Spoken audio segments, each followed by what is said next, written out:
Hey, listener. Before we get into the good stuff, I just wanted to let you know, if you'd rather just get this entire audiobook at once and start listening to it immediately, just head over to my website at nickthacker.com/audio. That's NICKTHACKER.com/audio.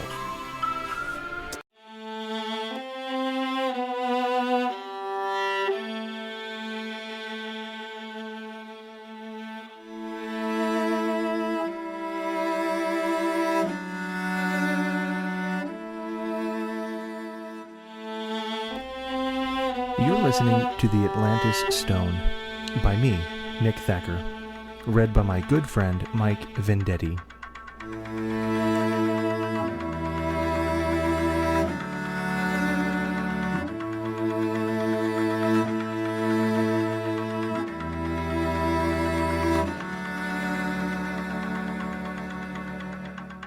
Chapter 2, 10:22 p.m., White Rock, New Mexico, USA. The gust of wind hit Jake in the face and jolted him upright in his seat. Had he fallen asleep? He quickly squeezed his eyes open and shut a few times, working out the grogginess. Rolling up the window of his 2008 Ford Focus, he set his gaze on the dark, winding road in front of him. After making this hour-long trip from Santa Fe to the laboratory twice a week for the past 2 years, he knew the mountainous highway paths could be treacherous, especially at night. The Albuquerque and Santa Fe news stations routinely reported accidents along this section of Highway 4, and accidents that usually involved casualties.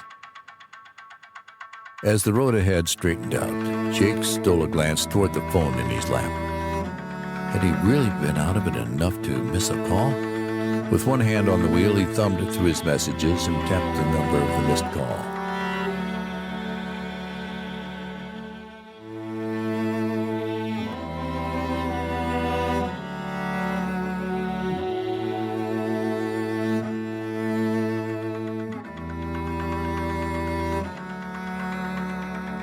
Jake, where are you? Hey, honey, I must have missed your call. Sorry about that. What's up? He knew even before he said it exactly what was up. Feigning ignorance was an attempt to distract her, let her calm down. Didn't work. The initial concern in Allie's voice disappeared in a heartbeat. You need to get over here now, she said. It's been a week, and we still haven't worked through this. Are you going to keep running away from our problems even after the baby comes? Jake's mind raced through the excuses he had planned over and again in his head during the last few days. Maybe they weren't supposed to be together right now, not with his new job. Her postgraduate studies had made things more difficult as well, and they rarely spent time together. Maybe they were too stubborn. Maybe he just needed some alone time. Maybe... Jake! Her voice in his ear woke him out of his thoughts. I know, I'm on my way now. I just need some time to process everything. You've had enough time to process this, Jake. Your work keeps getting in the way, or you're not ready to talk, or you have some other reason to push this off. The fact of the matter is, this baby is coming, and neither of us can do anything about it. He knew the story. It was his fault to begin with. Hearing her retell it, he couldn't help but relive the past 3 weeks.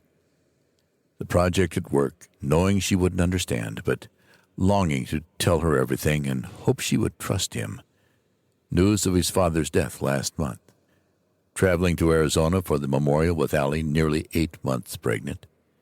Their argument over something so small, so stupid really. A fight that grew and grew during the trip, leading to their temporary separation. Allie to her parents' place in Durango, and Jake staying home in Albuquerque to continue working while they sorted things out. It amazed Jake how quickly they went from best friends to bitter opponents over something so insignificant. He knew how it would end. She'd apologize for being irrational, and he'd promised to stop being so stubborn. They would laugh a little and kiss, and then go back to the way it had always been since they'd met in college at Boulder, arguing over lab assignments and helping each other out on midterms. His reveries slowly faded, and he smiled at the fact she hadn't yet stopped talking. Now she was rehashing how her mother had tried to talk her out of marrying him. Man, they'd been through a lot together. And it had only been 7 years. They'd laughed, cried, fought, and otherwise experienced the full range of human emotions together. And now he thought about how much he cared for her. As Allie talked, the road climbed into a steep left turn around the mountainside. With a sheer cliff on the right, Jake compensated for the incline by pushing down harder on the gas and began to veer left into the turn. "Jake, are you listening to me? I love you. We just need to talk, and I don't want to do it over the phone. How much longer, Will?" Her voice cut off mid-sentence, just as a heavy snap sounded around him. It was like the air in a car had been immediately and finally sucked out.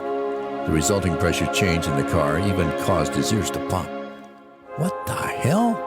He checked his phone. Dead. As he fumbled for the power button, however, he realized it wasn't just the phone. Everything around him had gone completely dark. The dashboard wasn't lit. The radio had died. The red LED on his phone's charger had vanished. Even the solitary streetlights every few hundred yards had gone out. Jake was suddenly plunged into an enveloping blackness. But the car was still moving, now cresting the hill and accelerating downward.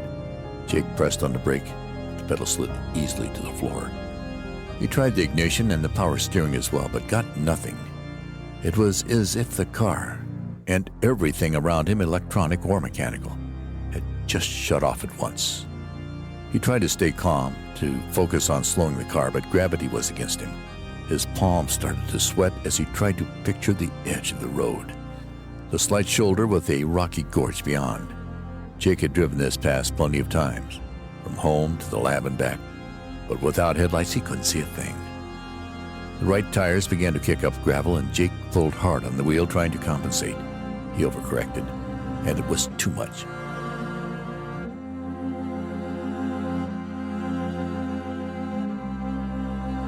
The back tires kicked towards the cliff as the car skidded perpendicular to the road. Jake felt the pull of momentum, but he held fast to the steering wheel with his left hand as he reached for the emergency brake with his right. Yanking back as hard as he could, he immediately felt the brake grab. The tires locked, but the car didn't slow, sliding through the loose gravel as though it were on a sheet of ice. Time slowed to a crawl. Jake was helpless and frozen in place. There was nothing he could do to prevent the inevitable crash. An intense flash of light enveloped him, and he heard the engine and instruments come back to life, as if they had never stopped. The flash dissipated, and he was able to again make out the headlights and dashboard instruments, just as the same loud snap and pressure change from moments before hit him again. All this he saw and felt in an instant, one that vanished as time sped back to normal. He saw before him the vast emptiness beyond the edge of the cliff as the car shot over the brink. Time slowed once more. He was suddenly weightless. He hovered a few inches above his seat, tethered by the seatbelt. As the car hurtled toward the ground, Jake could do nothing but stare through the windshield, mesmerized and helpless.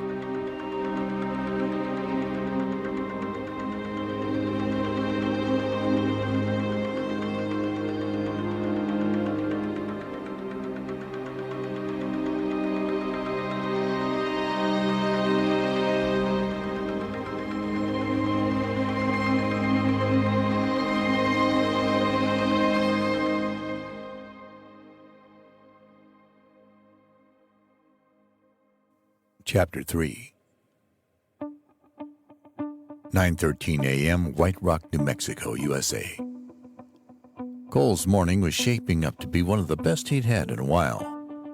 The sweltering heat of summer had finally faded into a bearable warmth that made his early morning runs quite enjoyable.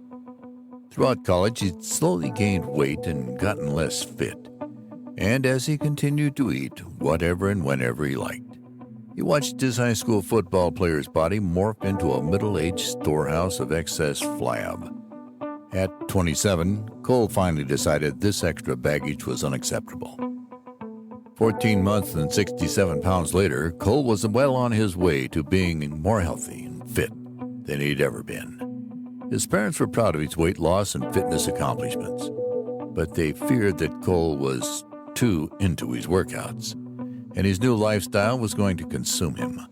Already he had gone through 3 girlfriends in 3 cities in just over 5 years, and each failed relationship had left him feeling emptier than the one before.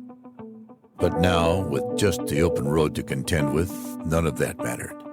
He enjoyed this run, the 7.2 miles from his home outside of White Rock to the second switchback, where he'd turn and head home. New Mexico's mountainous landscape stretched for miles ahead and to his left, and a sheer cliff face flew upwards on his right. Running used to daunt him, but in this setting it was different, more relaxing. As he approached the second switchback, his mind wandered, comparing his past failures and disappointments with his present health and potential. A year ago, he couldn't have walked this route without oxygen. Today, he'd finish the run, take an ice bath, and not even feel strained in the morning. Maybe he'd head into Santa Fe tonight and meet up with some new friends, or maybe he'd relax at home with a movie and a beer. Cole loved the freedom of living one day at a time, accountable only to himself. The switchback appeared ahead of him, and he slowed to a jog for the last 100 yards. Just as he started his turn, he caught a flash out of the corner of his eye. 300 yards away at the base of the cliff, he could barely make out a destroyed vehicle. Cole stopped and stared. That wasn't there yesterday. Surely the police should know about it by now. He squinted, unable to make out any details. He started jogging toward the wreck. From here, he couldn't see any signs of other cars or people. There were no sirens either. He got closer. The sedan was almost completely crushed. Obliterated, really. He wouldn't have been able to even recognize that the thing used to be a vehicle if not for the tires. One was smashed, but still connected to the axle, and another could be seen resting on its side about 100 paces off. He looked up, knowing that the stretch of road he was on climbed up and around this mountain. These highways in and out of White Rock and the surrounding area often had switchbacks and tight turns, and someone must have driven their car off the road, landing on this lower section of road. There was a blackened wall of rock to the car's left and a small crater beneath it, spreading and cracking onto the 2-lane highway. Bits and pieces of charred vehicle and metal components were strewn outward around the wreckage. The whole mess was steaming and smoking, and he could hear hisses and pops every few seconds. Cole kept his eyes forward as he neared the wreck. He slowed to a quick walk and eyed the car carefully, looking for survivors. Smoke stung his eyes, and the heat of the dying fire was still intense. The acrid smell assaulted his nose and mouth. "Hello," he called out. There was no response. He knew no one could have survived such a crash, but still, something about the situation wasn't right. He crouched down, trying to peer through the smoke and twisted metal into the car's interior. Straining to see through the smoke and hot air, he tried to discern any signs of life from within the vehicle. Seeing none, he bent down closer to the ground. Crunching of heavy boots on gravel sounded behind him. The hairs on the back of Cole's neck stood up, and he scrambled backwards away from the wreckage. "Stand up, place your hands on your head, and step back away from the vehicle." The voice was deep and menacing, with a gravelly strain that suggested its owner preferred not to speak unless absolutely necessary. "Shit," Cole thought. "Cops are here, and I'm the only one around." He placed his hands on his head and turned slowly to his left. "Do not move. Do not turn around." The bellowed command seemed very out of place for a police officer at a crash scene in the middle of the desert. Cole tensed, then continued to back up. After several paces, he stopped and hesitated, awaiting further instruction. Who does this guy think he is? Here. There was a metallic clang and a thud. Cole looked at the ground to his right, seeing a crude set of shackles. "Put them on, then turn around." Cole's heart was pounding. He had no desire to put on handcuffs and place himself at the mercy of some stranger who wasn't acting much like a cop at all. What if this was just some wacko looking to rob him, armed with nothing but rusty shackles and a scary voice? Cole decided he'd take his chances. He spun around to his left, straight into a crushing blow square on his cheekbone. Stars flashed inside his head, his eyes blurred, and he dropped to one knee. Pain was unbelievable. He had been hit before, in schoolyard fights mostly. But this was something else, like getting hit by a truck. Cole got up, wiping his eyes with his wrist, struggling to clear his vision. He looked up into the face of a behemoth, a broad-shouldered man with a slightly hunched back, dressed in military fatigues, and holding an assault rifle loosely in his massive hands. "Get up, boy, and hurry." Cole realized the man spoke with an accent, but he couldn't quite place it. Russian? Eastern European? Then, as his eyes finally refocused, Cole saw the other three men.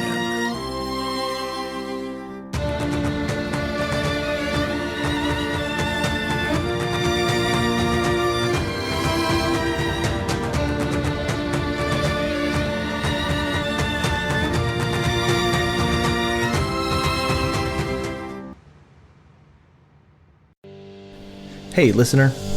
This podcast is a year-long journey, but I get it. Sometimes we're in it for the destination, not the journey. If you want it all at once, right now, without having to wait a year, grab it here, nickthacker.com/audio. That's NICKTHACKER.com/audio. Oh, and if you use the code podcast2021 at checkout, I'll give you another 20% off.